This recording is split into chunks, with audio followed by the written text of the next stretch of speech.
The MoneroTopia Price Report segment is sponsored by Exolix, a privacy-focused, non-custodial instant crypto exchange.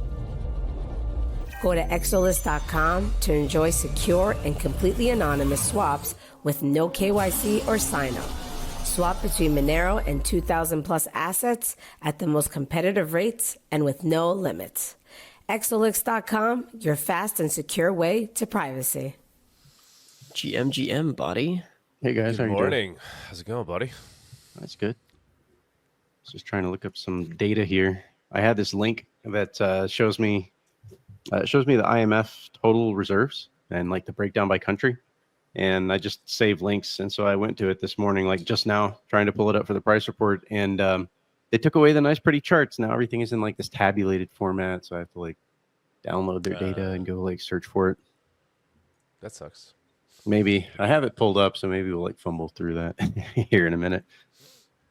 So are they making it more accessible or less accessible?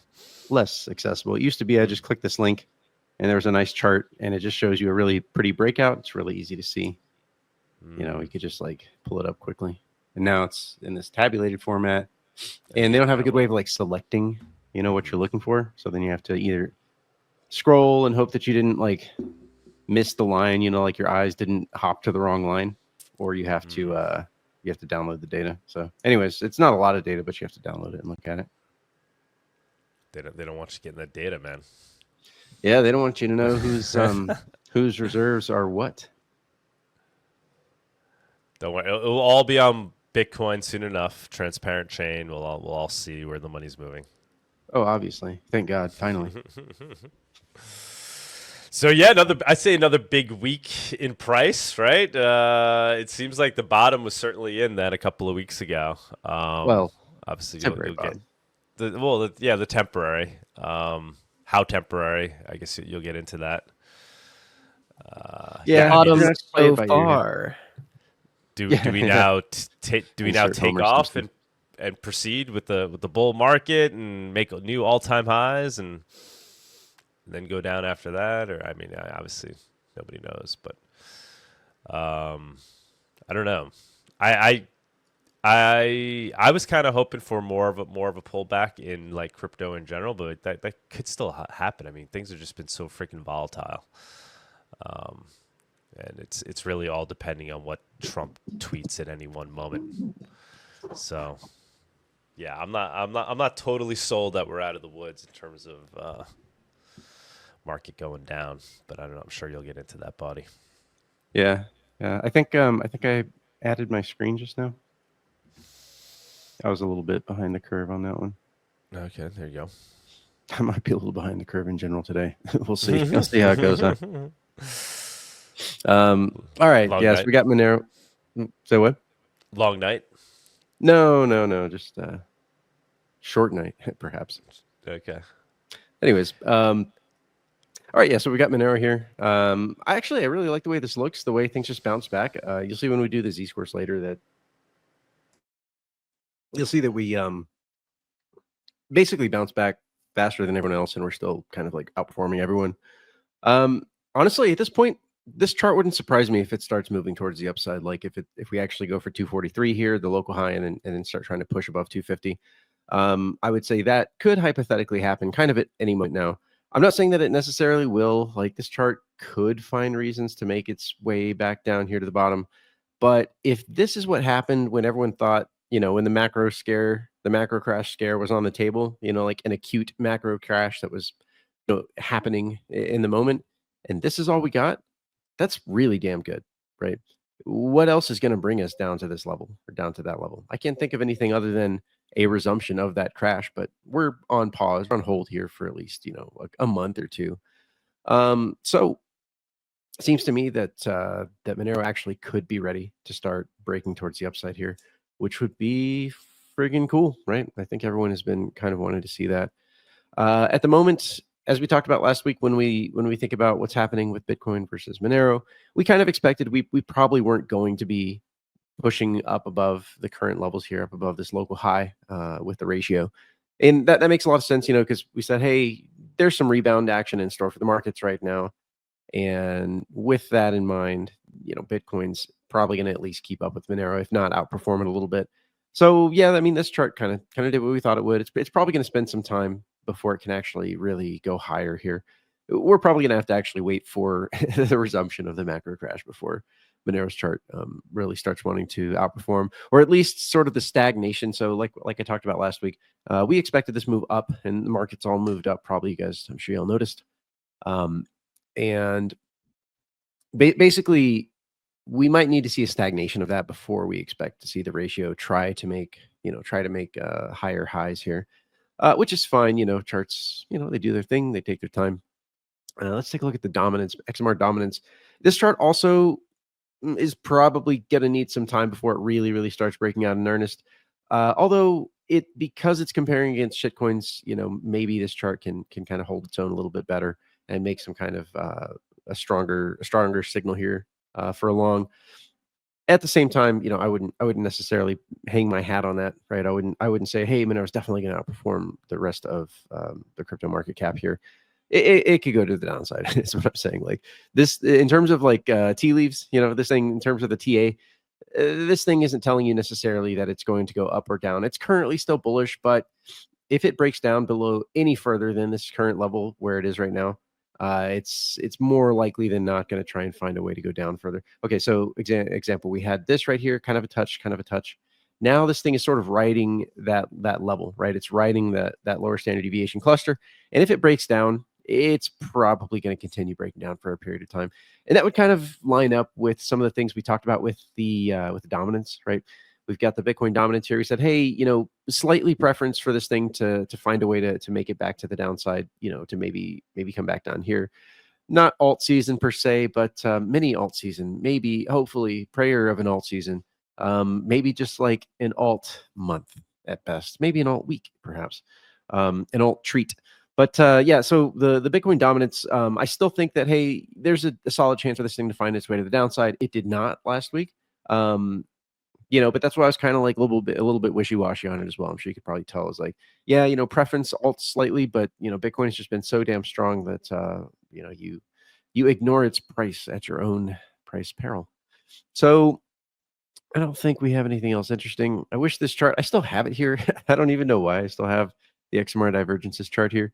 It's not doesn't really show us anything like useful anymore, and I think that the exchanges are aware of this chart by now.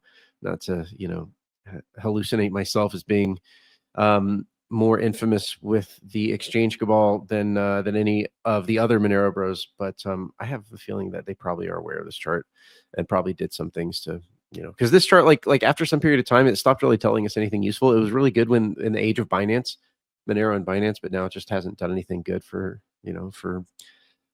a year or more, probably, even though I've tried to poke a stick at it. All right, let's take a look at the privacy altcoins.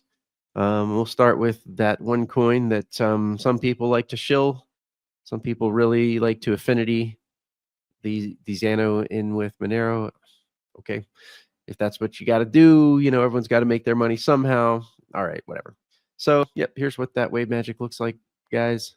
Y'all make your own decisions on that one. Firo's trying to get back into the game right now. It's like it caught up. It almost caught up. It's like it can see the second to last person in the race right in front of them, and they're not quite caught up to that second to last person in the race. They're doing pretty bad. This is not a good chart. Anyways, Pirate Chain is managing to hold on here. I mean, this is actually kind of, I don't want to say sad and pathetic, and I don't want to say that nobody likes them, but it's with as much positivity that we've had in the past week or so from all the big scare. This isn't really a big movement, right? You would think, hey, this should be easily, cleanly getting back to the middle of this band. And what has it done? It got to the bottom, I guess 36% up. But I mean, hey, let's be real here. That thing dropped 76% just since the end of last year, right? So you really kind of would hope for better price action on, the fears are finally calmed and, the tariffs are off the table now. And Trump masterfully negotiated with himself to drop the tariffs when things looked like they were about to crash. Anyways, I kind of would expect Pirate Chain to be maybe doing slightly better than this. I mean, I wouldn't expect that, but, just in terms of like, how would you put it? Like generic thinking, right? Like generically, you would expect that the coin would do better. but it's not. Anyways, okay, enough about Pirate Chain. Zcash hasn't done much either. We're on the weekly. Let's go to the daily. Why does this chart? You know what? It's because I never clicked save. That's why. All right, Pirate Chain. Zcash is now on the daily. Yeah. Okay. So one thing that you can see here about Zcash is kind of a common theme that we're seeing with the rest of the market is decreasing volatility. We are seeing there was the tariffs, right, and there was the scare and kind of like this lead in to the beginning of a macro crash, and it looked like it was going to be this acute crash, and then they took the tariffs off the table, or at least they pulled them back significantly to only 10%. And we'll have to revisit it, in a couple months here. But the point is that what you see is preparation into a big movement, big volatility, big movement, and then decreasing volatility as the market sort of gets comfortable with wherever the new level is or whatever the new market profile regime is. And that's kind of where things are at here. And we'll talk more about that as we get into the macro and when we get into Bitcoin's price. But anyways, yeah, so there's some decreasing volatility here on Zcash. And you can trade this. You traders out there, you can identify when you're moving into new paradigms or new profiles, new regimes of the market. Right now, we're in the regime of decreasing volatilities. So your less significant levels are more likely to hold and more likely to sort of keep a tighter and more narrowing range, right? So you can leverage that if you're, depending on the kind of styles, algorithms, and strategies you're using to short-term trade, which I recommend that nobody do. Okay, so yep, that's Zcash. Looks like it had a little bit of a bump here this week. What's funny about this chart is these movements tend to be pretty big. 12%, I guess that wasn't that big. Yeah, Zcash 12% rebound. Okay, still, again, that's not like given what happened with the markets, you kind of would have thought they might have rebounded a little bit more. Bitcoin, for example, has rebounded 27%, right? Which is significant, right? Bitcoin had the scare, came down. I mean, really, like almost exactly touched the levels that you'd expect. So again, let's just go backwards here. This right here was the previous all-time high, right? That was Bitcoin made the breakout. Am I getting that right? Yeah. Bitcoin made the breakout from the crypto president, and then made a new all-time high. Technically made a new all-time high at 73,777. Well, that's a lot of sevens. I'm sure that was God was involved, probably Jesus himself. It was Easter. Anyways, just kidding. Whatever. Moving on. Yeah, so that was previous all-time high. It makes sense. And in reasonable chart land and reasonable TA land, you would expect to come tag that. It basically did. And it also was sort of this moving average cluster, although the moving average clusters aren't always super, super relevant, but sometimes they can be, especially when they're convergent with something else. So we talked about last week to expect this chart to go up to the blue cluster. Easy to just say 100K, right? Going for 100K, boys and girls. And that's that. Looks like it might have a little bit of struggle here, right? It might have to struggle for a moment and then get up there, or it could just pounce there. I think it would be more interesting for the markets and everyone involved for this thing to have a little bit of wiffle waffle struggle here before it can actually make it all the way to 100K. But that's just me kind of like anthropomorphizing the market. Although markets are made of people, and you don't have to anthropomorphize people unless we're talking about like Zuckerberg or Biden or someone. Yet I digress. So yeah, we expect this thing because let's go to the 4 hour. I just wanted to show you guys why we kind of thought this from a TA perspective, but also, we had the sort of fundamental analysis as well that they had sort of temporarily gotten rid of the problems. Basically, so Bitcoin broke down, and we had seen that, hey, the orange bands, the lower standard deviation bands, were effectively capping the action for long enough, right? It had done that enough times and then consolidated here. Hey, I'm ready to go. So we kind of knew that was coming.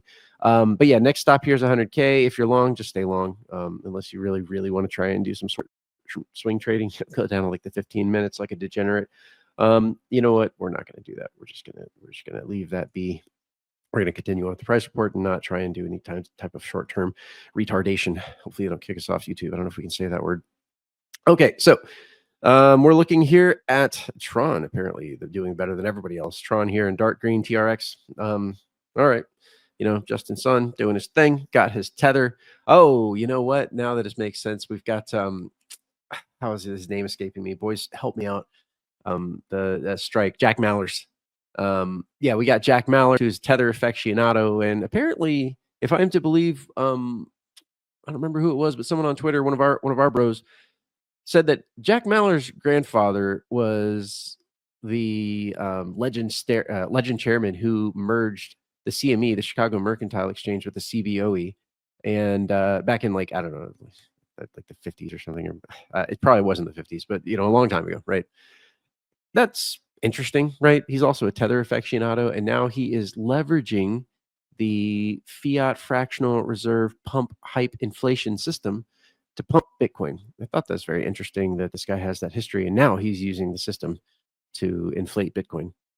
Inflation's only bad when you inflate other assets, but if you inflate my asset, and I use the system to take loans and fractional reserve and lever up and go into my asset, Bitcoin, then it's okay. It's totally fine. You're doing the Lord's work because we've already predefined Bitcoin is good. So we're just working backwards from that, right? So, anyways, that he is associated with Tether, and I'm trying to draw some connection to Tron here, which is basically a Tether chain because people are using Solana these days for memes. The meme stuff has just gone elsewhere. It's Solana now, guys. Like if you want to do memes and that's your bag, go to Solana. Sorry to say it, but that's just the truth. Everyone wants to put their meme on chain, and that is the chain that supports it. Anyways, Tron doing better than everyone else, but Monero also doing quite well. Again, relative to its own price history, but Monero's been doing quite well. Recovered quickly from the whole thing. Still about one standard deviation above its 365-day price moving average history. And everything else is kind of like drifting on the way up here. Bcash doing pretty good. And Bitcoin also doing about the same as Bcash here. So recommend, if you guys have never watched, if you don't know what a Z-score is, and if I say standard deviation, I said calculate the standard deviation of these 4 points, and you don't know how to do that, go watch a video. Like it'll help you. Trust me, you'll understand way more if you just go watch a few videos there.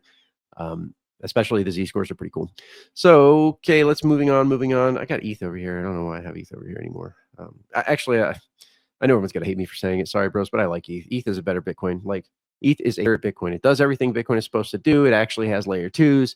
It just does everything better. And it's provably fair. Like, they did all the studies. It's very clear. The way they did their POS, whatever percentage you have of the stake is on a long-term basis, the percentage you can expect to get paid out in rewards. It's really that simple. It's provably fair, and it's robustly fair. You can prove it mathematically, and then you can run the simulations, and that's what you find. So I know everyone hates it. I know everyone's like, nobody likes that coin either, but I kind of like it because it actually has real financial stuff that people use and is like actually built on that thing. And like, it's actually kind of being used for that. And its volume just absolutely eviscerates Bitcoin's volume, L2 volume.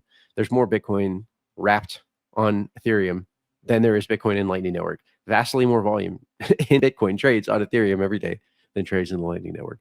Don't ask me to prove that. I won't. Anyways, so that's crypto. I don't know. Things could be, like I said, things could take a pause here. Don't expect necessarily next week for things to just, pounce to the upside.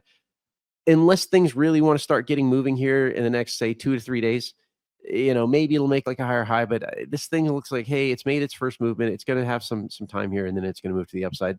I'm not like super confident on that one, but that would just kind of be my intuition here. So don't expect to make your mad gains. That would have been earlier when we talked on Saturday last week. If you wanted to get long last week, that would have been the time to get long and make some big gains there. Right now, you're still going to make some gains, but you're going to have to play the slightly longer game potentially. But once we hit that 100,000, guys, like just be ready to sell. Like just take your profit there. Be happy. You can keep some cooking. Like you got your hodl, whatever. Keep your hodl in the market. But if you did a trade and you leverage this thing to make it up from 80K to 100K, like that's a pretty good profit. Like take that shit. Because things are at minimum going to have some kind of pullback, pause, retraction, whatever. Like once we get to 100K. So at least that's just my humble opinion. All right, moving on to the macro.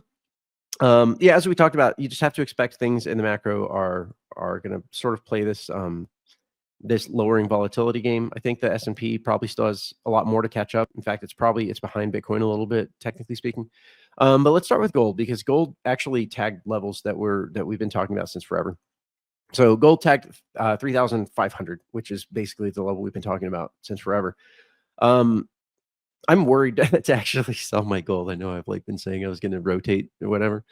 I am actually scared to do that because I wonder if there's something fundamentally going on in the markets that's more fundamental than I thought.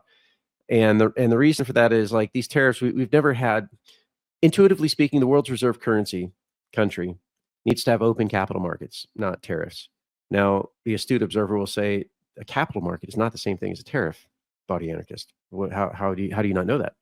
Well, yes, that's kind of why it's like I don't have the perfect framing for this, right? My mind has not converged on like a really concrete articulation of this, but intuitively speaking, the world's reserve currency needs to have open capital markets, and when you put tariffs on your manufacturing, on your physical goods markets and commodities and all that stuff, that could really have major blowback consequences for your status as the world's reserve currency. Maybe that was already done in the background. Maybe maybe that's already been negotiated, said and done, and now they're just kind of jumping through the hoops, or who knows, right?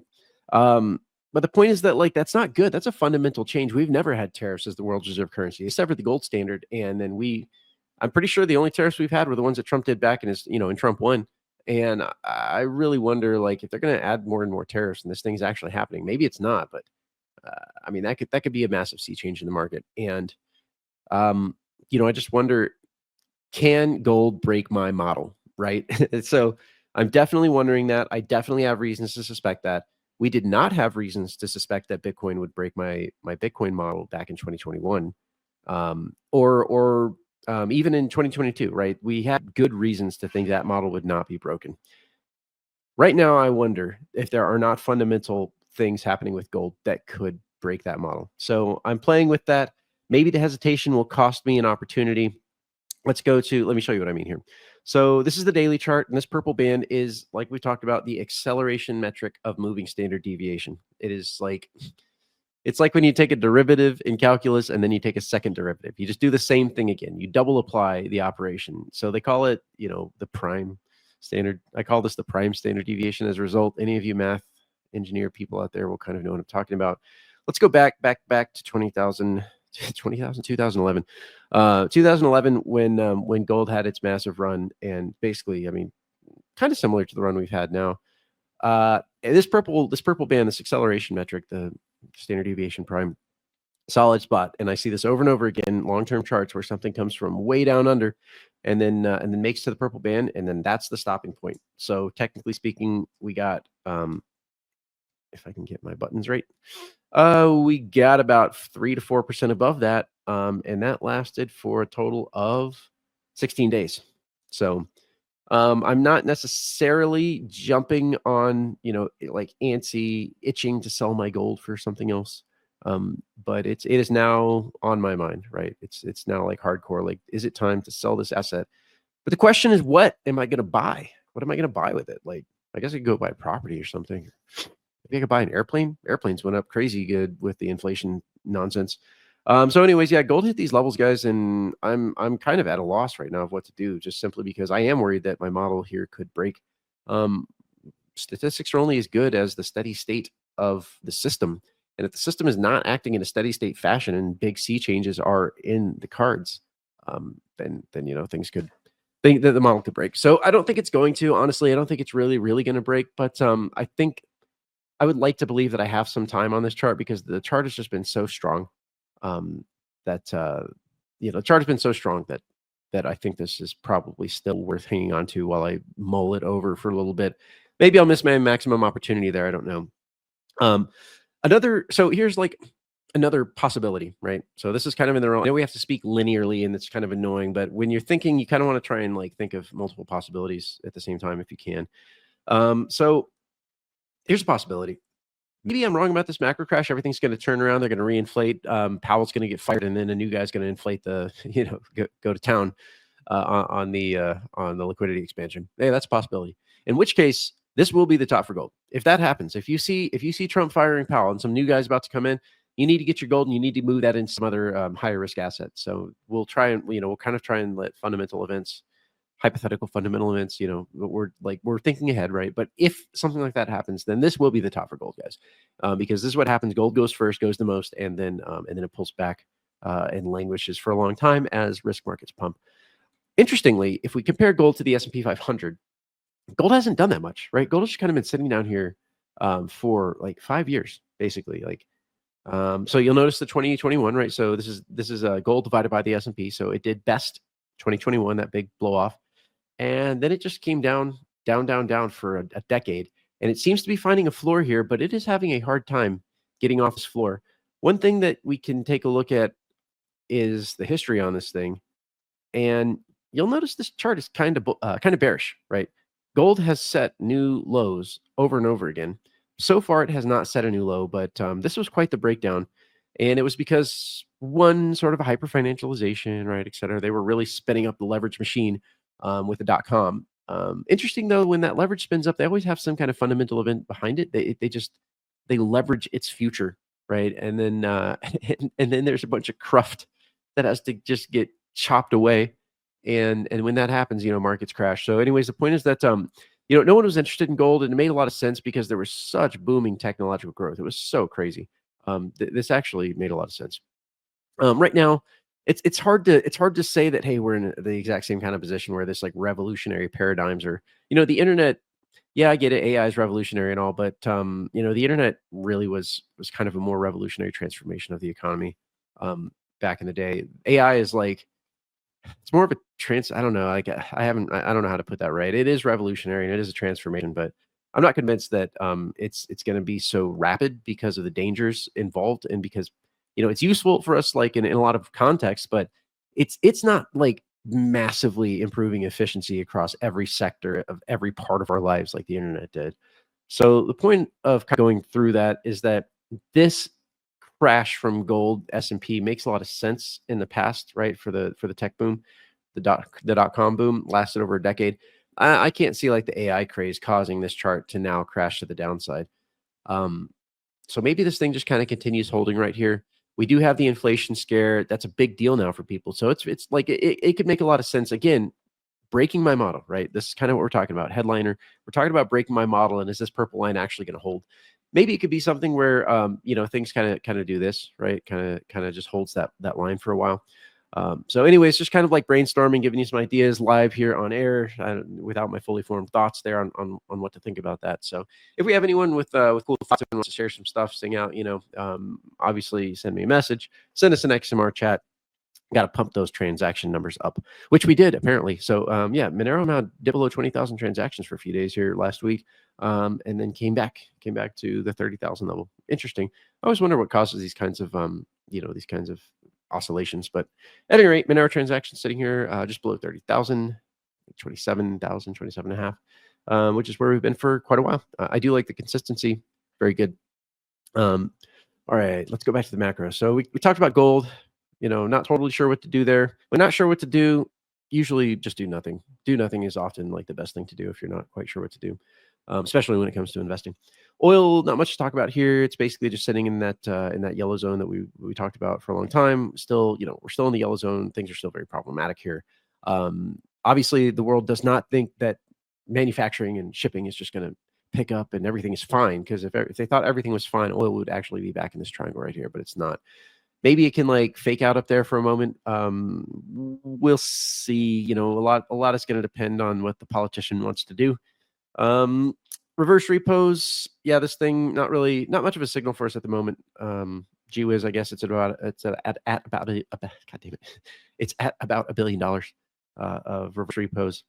It would be interesting to see this chart if it ever makes it all the way to zero. I don't know. Okay. Let's see here. No, I don't think there's anything else. Dixie. Dollar index, stabilizing, kind of came down. I still think this thing's probably going to continue to come to the downside a little bit. The S&P and the NASDAQ haven't exactly come back to the level of Bitcoin. We'll talk about that in a second. So it would make some sense for this thing to kind of meander its way down. I draw that over long time frames, guys. That's May to June, right? So this thing could just do that, or could just do like that. So anyways, I feel like the dollar index should be moving towards the downside here. Or continue some kind of movement towards the downside. Not super confident on that. Probably doesn't matter that much for us in terms of the broader analysis. Let's go to the NASDAQ and the S&P 500. So yeah, we're on the weekly here. Let's go to the daily. You can see that there's a comeback has been in the works. It's still kind of down. Looks like at about 10%. Let's get a better measurement than what I just did. 10%. I don't know. I waste time measuring it twice, but okay, yeah, down 10%. This thing's probably still wants to move towards the upside next week. I would probably continue. I would anticipate continuation towards the upside, more so than I would expect Bitcoin. I do anticipate continuation on Bitcoin. I just, Bitcoin might take a chill for a little bit, whereas Nasdaq might be your more reliable bet here for some immediate upside. One thing I said I wanted to do last week was to overlay the S&P, overlay the 2008 crash and see if that gives us anything interesting. It does not, but we'll do it anyways. We'll do it right here just so that you guys can see. Let's go from the right here. So not exactly the top, but just before the top, and we'll go all the way to the bottom. Well, that wasn't quite all the way to the bottom, but it doesn't matter. We're just going to drag this guy over. This is slow and tedious, but I just wanted to show you guys. So it's called bars pattern, by the way. So if you go here to the left, this little guy, it probably won't look like this. The icon won't look like this. It's because your icon will probably look like that at first. So if you want to do a bars pattern, and this is extremely dubious, guys, like your brain will hallucinate corroborative patterns where they do not exist. So just know that they can be anything, and even on the rare occasions, they could even be useful. But it's extremely dubious as well. And this one, we're going to see this one's dubious. Anyways, but it's called bars pattern. So if you wanted to do this for yourself on your own time, feel free. So yeah, we're looking here. If we just overlay what happened there, you know, kind of like that, maybe. Yeah, that doesn't really match up at all. If we want to try and make this thing match up, then we've got to do something like this. And now we start to get even more dubious because you're like, oh, well, now it's a fractal of the pattern, right? So it's the same pattern. We just had to squishify it a little bit. And so now you see what I'm talking about? Like, of course you could make any fall look, you know, any downturn, you could make it look like the same thing. You'd be like, oh my God, look at how much that lines up. Wow, that's pretty close. No, it's not. No, it's not. So yeah, that wasn't actually useful, but hey, you know, sometimes you got to look at stuff and see if it's there. You could also try and do it with the .com crash. It's also nothing. I didn't see anything useful there. I think it's because on the last crashes, it actually took even longer, right? We had even longer time frames. So what was the top there? Top happened in 2007, October of 2007. And then things kind of meandered towards the downside. When I say meander, I mean like they went like down 20% for the course of like 6 months, basically. Acted like they were going to keep going and then just died. So I don't know, maybe we could like put here, maybe we could have done the bars pattern from there. I don't think that's necessarily appropriate, but still, nonetheless, I do think that the greater danger right now is that we're looking at a protracted kind of downturn event. At best, you know, maybe they can draw this thing out over long enough time frame so that we get kind of this and this, you know, and like that, and then something like that. Like at best, you know, maybe it'll look something like that, right? But we are in store for problems, right? The market is not well with markets. Things are in the long term going to have problems, and whenever this thing gets to some topside obvious level, that's when you need to be getting short. You need to be selling your positions. You need to be protecting yourself. You just don't want to get caught out, you know, in the hype. Now, I reserve the right to change my opinion, right? I reserve the prerogative to change my tune at any moment here, because if fundamental events happen, or if perhaps I missed something and someone's like, hey, did you think about this? Like one thing, the global M2 supposedly is actually moving towards the upside right now. I think making new all-time highs. Unfortunately, TradingView doesn't have this chart that tells you there's like calculations you can do to say what is the current global M2 estimated. The official numbers are always lagged by like 2 months, but the global M2 is a really good way to see the current global M2 if you could see it. Other platforms have it, but those platforms are hella expensive. So I don't know. I've thought about getting an account. That would be interesting just to get that one stupid number. That's a lot to pay for just that one stupid number. Maybe we can crowdfund it. I'll put a CSS in. Just kidding. Okay. So yeah, anyways, we're looking here at SPX probably to continue moving towards the upside next week. I don't know exactly where I don't want to stop out, but you know, probably around this area would be a good spot to look for. And at that point, you know, you really want to stay. We're just gonna have to reassess and say what's going on in real time. You know, is there any reason to expect this should turn around, should stop? We'll see what Trump is saying, you know, we'll see what JPOW is saying, we'll see what the inflation, et cetera, all that stuff. So bonds didn't do anything that are really significant for us. The thing that is significant that has been happening here ever since the Trump scare, the Trump tariff scare, is that bonds are actually normalizing. The yield curve is continuing to normalize. So yeah, that 20% drop is, you know, this is all related, right? The yield curve normalizing, that's related. But yeah, nothing really super duper important on bonds. You can see a little bit in the credit spreads that people are starting to get some confidence returning, where they think, okay, it's, you know, it's not so bad. we won't talk about that. That's really neither here nor there. I mean, we could talk about it, but it's probably just not necessary. All right, guys, I think that's all I got. Nothing like, honestly, we had some nice price action this week, right? We got some recovery. That was nice. Not really like a huge week though, in terms of like just significant events and turnarounds or anything like that. So, yep, big headliner issue. Expect things to continue drifting higher. Expect Bitcoin to make 100,000. Expect volatility to continue dropping off in general. And we got to start doing some brainstorming on what I think about gold here, because my TA tells me to sell, but my heart tells me not to. So we'll think about that. All right, that's it. That's all I got just for so you. pretty and shiny. Wrapped up, nice bow. Oh, we have some XMR chats here. We do. We got a couple. This one from Coney Chase tip 25 cents. There is a new pool on the block when XYZ. What? Also, when I'm not using Bunker phone, I use Graphene OS phone. Is that actually waterproof? I have zero idea what you're talking about. Second half, your phone isn't waterproof. It's water resistant.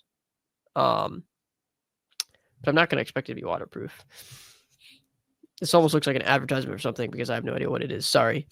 But thank you for the tip. Shortwave Surfer tip 22 cents. Body, if Powell gets fired and next Fed chair prints, why would gold not go up with the liquidity? Yeah, it should. But yeah, that's a good question. You would think, okay, it should, and it will. Like, what would be the initial reaction? Gold will pump. What we have seen in the past, let's go to the gold chart, actually. Go to this gold chart. What we've seen in the past is that gold leads. Gold goes up. Gold is a steam valve release. They get everyone hyped and excited about gold. And then they sell their bags on that hype on the top. They distribute at the top. And there's just not enough people eventually to buy more gold bags. And then they start using that new liquidity. Because remember, it's the banks and the insiders. They get to print. They get to pump. They get to decide who gets the new liquidity. And they don't send it into gold. They send it into the stock market, right? So the speculators send gold higher on that news, like inflation and more liquidity. And so gold goes up for a period of time, but that hype is just being used to distribute insider bags that they acquired right before they knew that steam valve had to blow. And then there's a psychological management happening here. So as gold is peaking and they're just dumping their bags on the markets, at the top, they're using new liquidity to inject into companies, into the S&P, to tech, NASDAQ, et cetera, even crypto now. And that shit pumps while gold kind of languishes. And then people start realizing, oh, wait, was that the top for gold? And then they see a year go by and their gold bags haven't done nothing, and everyone else is getting rich. And so they abandon gold voluntarily. That's how they achieve voluntary compliance with the gold markets. Now, to sort of show you this, let me just drop the SPX on here.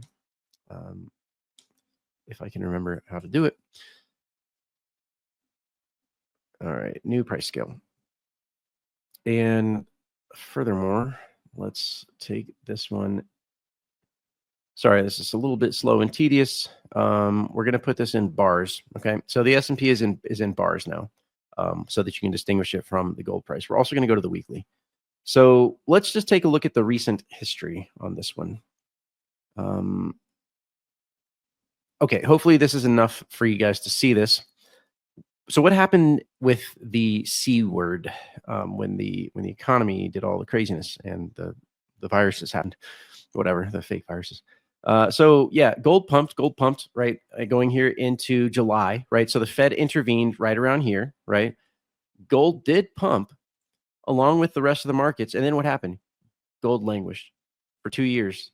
Gold just bled out, was just flat, right? Meanwhile, what happens? The S&P, and this is the S&P. The S&P is like stable stocks, right? Big stocks. We're not even talking tech stocks. Tech stocks did even better than that. So it's a psychological manipulation technique that they use with gold to try and manage its price to keep people out of gold, right? And then similar things happen. Sorry, let's try and get this chart. Let's go all the way back to 2008. Actually, no, 2008 was kind of a sea change difference. Let me think about this one.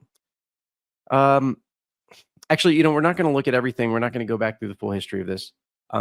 It was actually one of the things in late 2022 where I said, hey, this corroboration is actually the fact that gold was already moving was kind of a corroboration that the bear market had happened, or that the bear market was probably bottoming because gold was already moving towards the upside.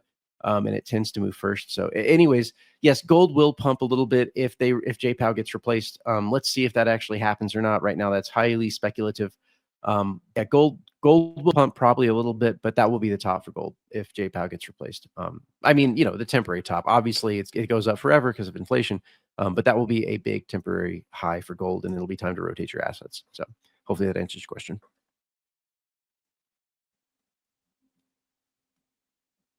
Next, XMR Do we chat. have did we get shortwaves? Yeah, we already did. Yeah, we just talked about shortwave. Oh, that was shortwaves. When might silver go up, buddy? I think that was it.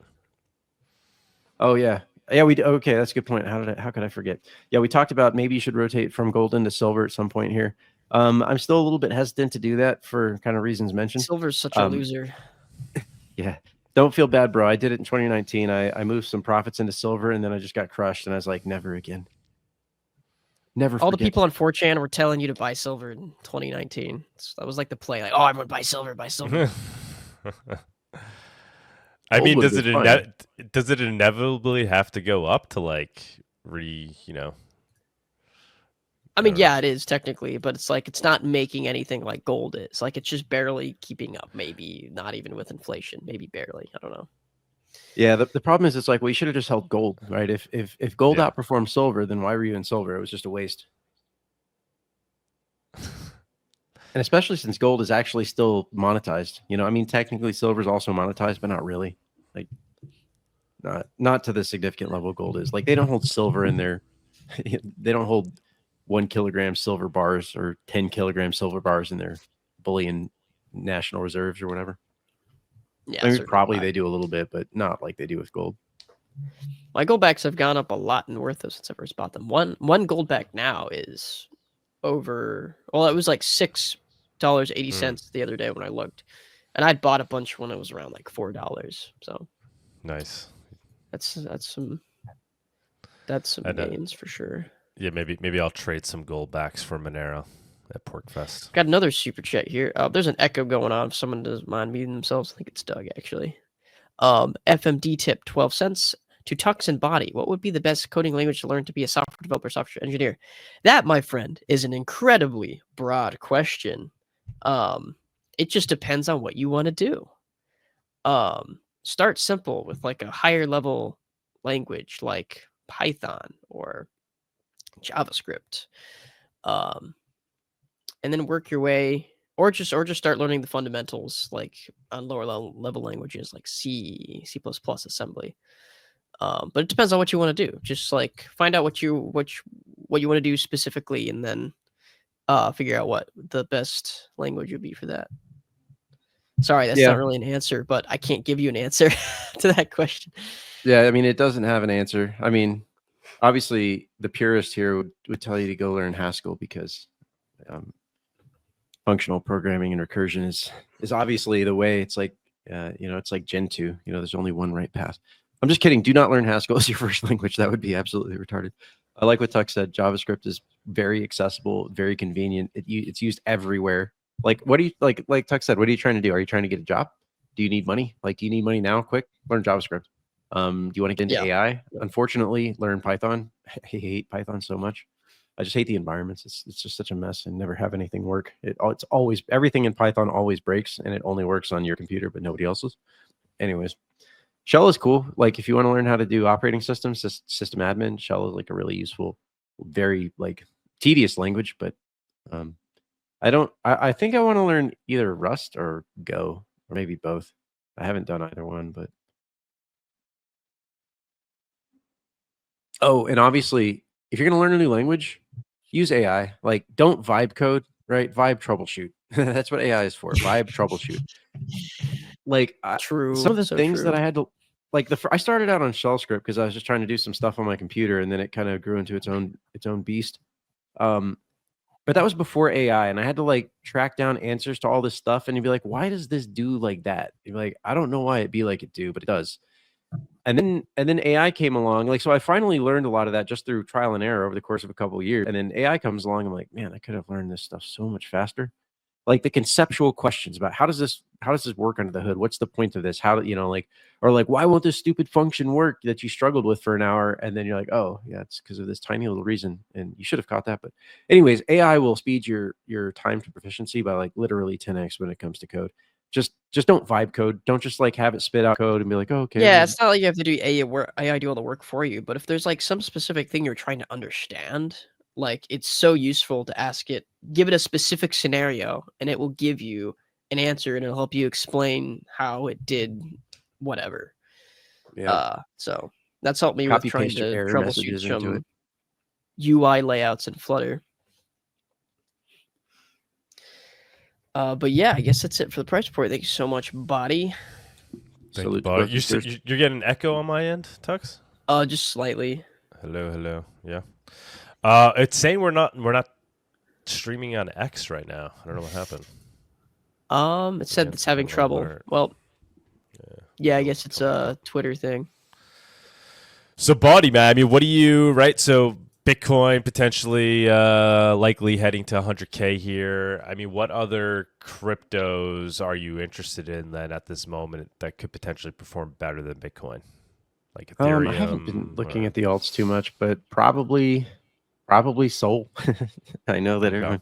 I know I've talked about it before. Where's my? There it is, my quad chart.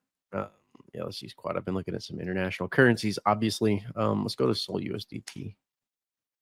Yeah, because Sol is where the degeneracy happens, and if people are thinking, "Hey, it's everything's okay," then Sol will be the place that you will end up seeing, stuff happening.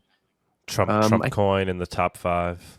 Yeah, exactly. Like, so for example, Trump, he said the top 200 holders of my Trump coin are going to be invited to dinner. So people are competing now for that. That is unbelievable. We went for, like, I guess the SEC just doesn't even exist anymore. No, I mean so Hex, for example, that Mr. Hartcoin, they dropped all charges, not just for Hex, but for Pulse as well, which I was kind of shocked. Like, I was actually kind of impressed with Richard and the way that he did the Hex thing, and like he actually did a good job of like, it's not a security, and I know everyone hated it because it's like this kind of scam or whatever, but it was less scammy than all the other shit coins. It was like, at least he didn't have admin keys to the contract, even though he had centralized supply, but he did it in such a way that it technically was not. It was not a security. He released a completed product and sold it, which is different than what everybody else did, which is take everyone's money and promise a product. So then he screwed up with Pulse, and it technically was an investment contract, per the scribbles.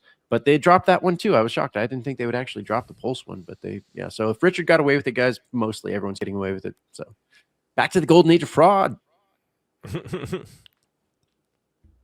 Yep, and then Trump is I mean that's pretty bizarre to me that we're in these times where presidents pumping their own shitcoin. I hate to say it, I would unfortunately, I'm fucking biting my lip here saying this. I would unfortunately take the problems attendant to like fraud and scams to they come with more freedom than have some bureaucrats regulating political outcomes and desires and political attacks. Me too. I'm more on the side of like obviously free open market, whatever comes with it. So that's what we're seeing with the Trump. People get a better education too. Like if it's well known that markets are fraudulent and scammy, then everyone just knows that they have to protect themselves. But when you take care of the people and you coddle them, then oh, well, it's okay. We're all protected because the government's taking care of us. Then no one has the mind to realize how to avoid a scam. Or I shouldn't say no one, but most people don't. So, it's probably just better in the latter. Yeah, 100%. The whole premise of the SEC at this point is kind of ridiculous, especially with crypto. Yeah, all right. And so any others that that are like on the top of your list? Or I guess like you said, all like the degeneracy type of I'm not interested in getting long any new positions here. If my current positions are kind of like my hodls, if those things pump or whatever, maybe I'll exit, maybe not, right? I'll probably look for other opportunities, to try and make some cash here and there. Yeah, I'm just asking for the audience. I mean, I just slowly accumulate Monero, right? That's kind of I would hate to give that's my any vibe. too specific recommendations because I haven't really like I could try and name some shitcoins for you, but I haven't really been in the shitcoin land analyzing their charts all that much. So at least not on the midterm, long term kind of stuff. So if I said anything here, it would just be like at least half bullshit, but probably like 90% bullshit. I couldn't, other than like saying, hey, Sol is like a pretty big degeneracy platform, you know. Obviously, it'd be nice to see a privacy rally.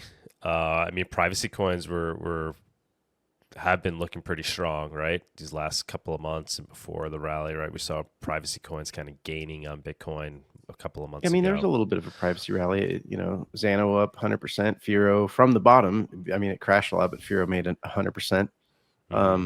Pirate not doing anything. Zcash not really. And then we have Tari launching. I don't know if you know. Yeah, I kind of missed that part at the beginning. I heard y'all talking about it, but I missed it. So they're launching for real, finally. Yeah, supposedly on the 6th.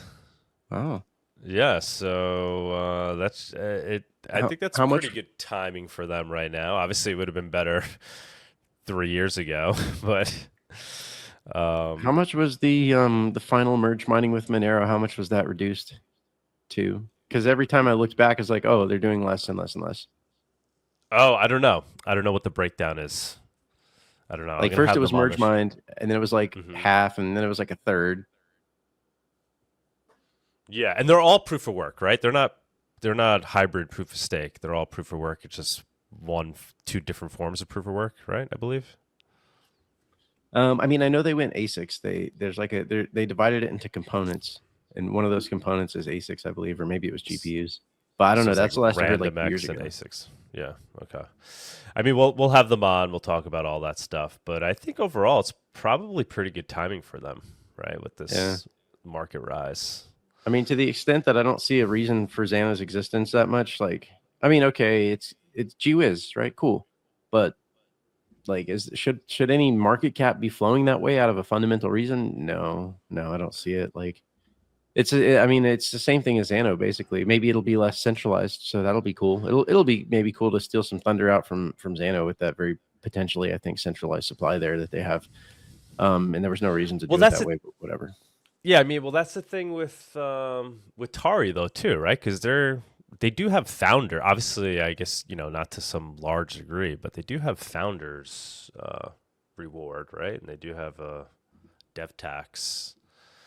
I mean, that was the point I was bringing up to Tux too. It's like Tari seems to completely get the green light compared to Xano, which I find to be interesting when it's just different levels of the same thing. Maybe it's perpetual dev, but I'm all about the how do I always forget the name? Help me out here. The DarkFi. I'm all about DarkFi. Like, generalized contracts is the way to go. Like, if at all it can be done, if we can do generalized private smart contracts or private contracts, that's the way to do it. Like Tari, Xano, all of that can be built on DarkFi, or can hopefully be built on DarkFi. If you can do a generalized contract schema, you can build all that on DarkFi, and it's the integration. That's where the money is. It's like atomic swaps are a workaround, and it's like, okay, we don't have another way to do this, so we will do it this way.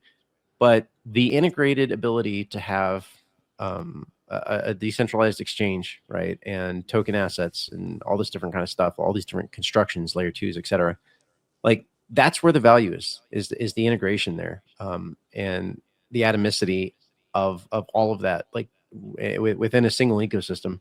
And that's just what that's what we've seen from crypto for years now. Like, having an ecosystem where all of that can be built internal is where the strength lies. And so, like, I just don't see at this point, like, it's just hard for me to see the value proposition of Tari or Xano.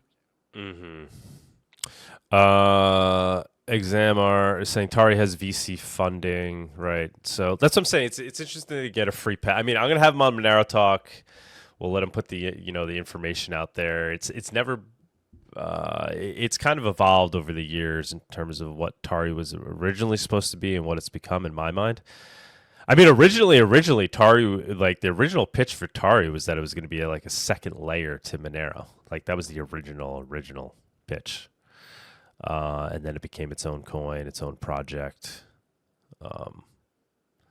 So we shall learn more. But yeah, I just do find it interesting how like the Monero community, there's a subset of the Monero community that's obviously very maxi and has rejected Xano, right? We've seen it here live on the show. And then is that same subset going to have the same tone towards Tari? I'm curious to see. If Tari does a fair launch and doesn't have any did you say they have founders rewards?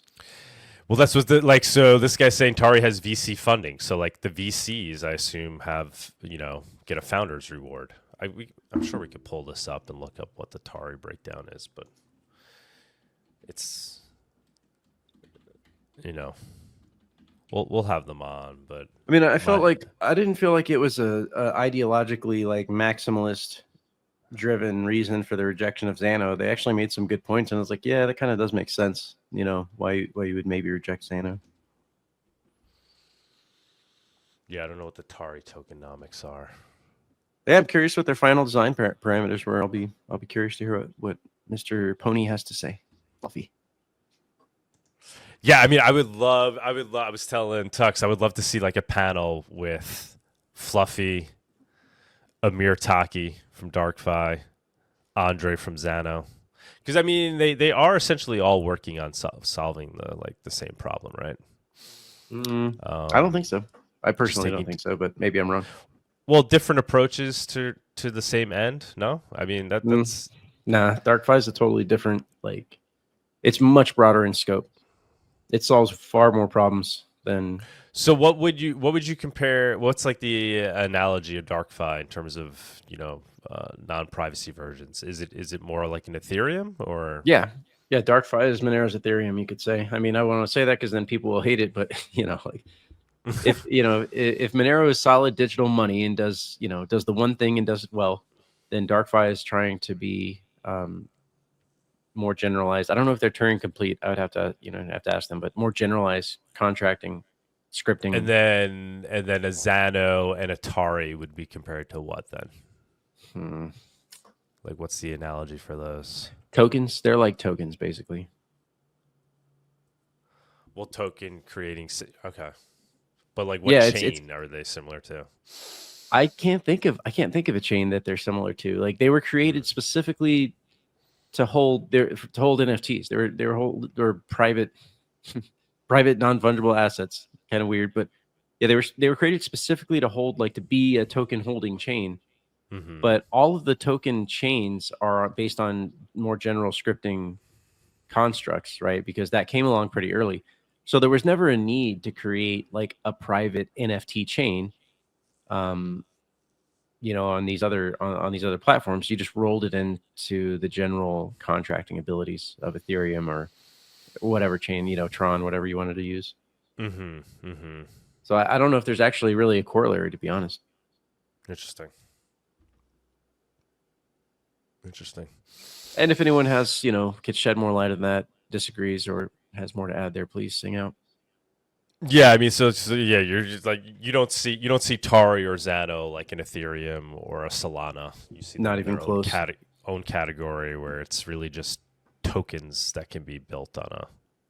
Maybe they spent a lot. Maybe I could be wrong in that Fluffy comes out and says, "Hey, actually, we did a whole bunch of redesign, and now we do this and that, and it actually emulates scripting." And maybe I'm totally wrong about that because I haven't actually followed their project for 2 or 3 years. But the last time I heard them talk about what their design was, I was like, "Yeah, okay." It was cool. It was cool in the moment, but now it's nah. I mean, DarkFi is supposedly really close here, so. When do we think DarkFi is going to launch? I don't know. This last year they said early this year, and now early this year has come and gone. And then what's there? Are they pure? They're obviously merge mine with Monero, and they're purely proof of work, or they're a hybrid? No, they're 100%. What's cool is that they spent 6 to 9 months trying to figure out, can we do proof of stake? Because proof of stake is better in a lot of ways, and I know people hate that, but it's just facts. But they couldn't figure out how to launch directly to proof of stake. They said there's no way to do it in a way that's fair that can't be gamed. So they said, nope, screw it, scrap it. We're just going to be 100% merge mine with Monero. And that's having done like the fact that they went through that, they first of all that they understand that proof of stake is better, but only if you can make sure that the initial distribution of coin is fair. And they couldn't figure that out. And then so they said, nope, 100% merge mine with Monero. Those are like that train or that chain of critical thought makes me really comfortable with the project, because that is exactly the kind of high level correct chain of thought that should be gone through. Like if they could have launched proof of stake, it was like a real like open source effort of trying to develop this in the most fair way possible, which is nice to see. Yeah, it's like they said, okay, we know RandomX is really good. We think maybe we can find something better than that. They couldn't, and so they reverted back to what they knew was already good. Yeah, I mean, so what are their do we know what their tokenomics are going to be? Is it just in terms of like supply? Yeah, supply, and then there's no founders or dev tax with them, right? It's just mining turns on. Yeah, I think it's actually they might have like 1 or 2%.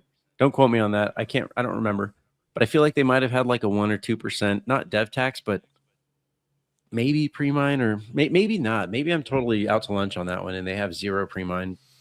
I am 100% okay with a very small, like 1 or 2% pre-mine, so that they can continue funding development.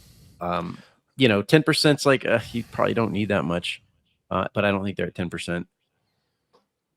I can still tolerate 10%, but Yeah. We'll have to have a good show comparing all these projects, kind of like on tokenomics and what each can do, like a breakdown of each. Yeah. And then so with Xanos with their, you like the proof of stake element that they have, or you're just from a technological standpoint? I don't know. Xano guy, Andre thinks like, he wants to make Xano purely proof of stake. He's just using proof of work as, it's there, but ideally they're trying to go purely proof of stake. I mean, he's made comments saying he thinks one day Monero will be proof of stake, which I think is like, that's wild to think that that's what might happen. I don't like all proof of stakes, just to be clear. Okay. Like that, I don't like all proof of work either. As far as I'm concerned, ASICs are effectively the same as proof of stake. Mm-hmm. Let me rephrase that, because I actually like proof of stake. ASICs are effectively a type of centralized proof of stake that's difficult to overcome. Yeah, that makes sense. But there's a lot of proof of stake mechanisms out there that are provably not fair and not robustly fair. Like Ethereum has provable fairness and robust fairness, and you can show that with math and through simulations. But lots of proof of stake networks don't have that. So I haven't looked at Xano's proof of stake. I don't know if they're provably fair or robustly fair, but they seem to have a lot of the supply, so they're kind of centralized in that way. And they might have even more of the supply. We just can't know. Mm-hmm. Yeah, I mean, I think they're. You should take a look at their proof. I'd be curious to know what your assessment. Yeah, I'm just not interested in Xano. I don't see their fundamental use case isn't compelling to me, so I just wouldn't see why I would. Mm-hmm. I don't know. Maybe I'll try and check them out. Okay. It's the devil's always in the details, Like there's little fucking things that it's like you could have a good system with one little gotcha thing in there, and it's like, oh, actually, that's not fair at all. And the fact that their supply is very centralized, it kind of means that they sort of they've got the lock on that market, right? On the Xano proof of stake market. Like if no one's using Xano for like NFTs and stuff, and it's like very, very little, like hardly used at all, then even fewer people are participating in the proof of stake mechanism. Yeah. They need more users to make it fairly distributed proof of stake. We do have a tip coming in. Cypherpunks 1337 tip $7.77. Took a walk earlier to get some fresh air. Unfortunately, stepped in some Xano. Still trying to wipe it off. Wow, $7 to bash Xano. I love.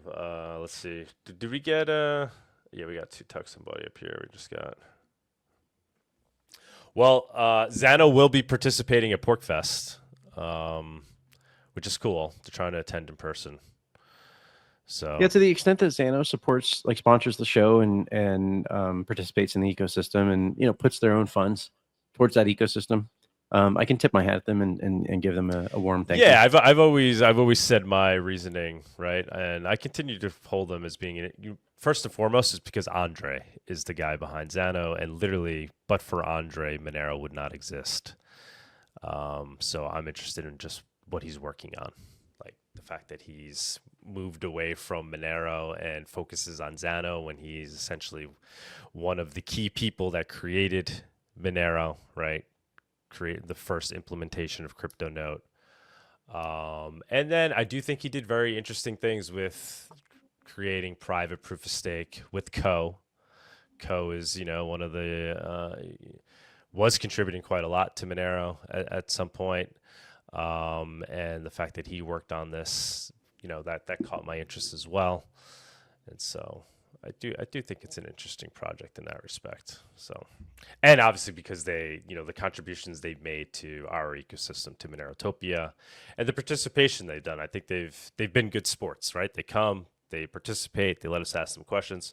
I'm hoping Tari will do the same and come and participate with us as well. If nothing else, it'll be entertaining to have Tari finally out on the market, and we can have something to talk about, something to play with. Yeah.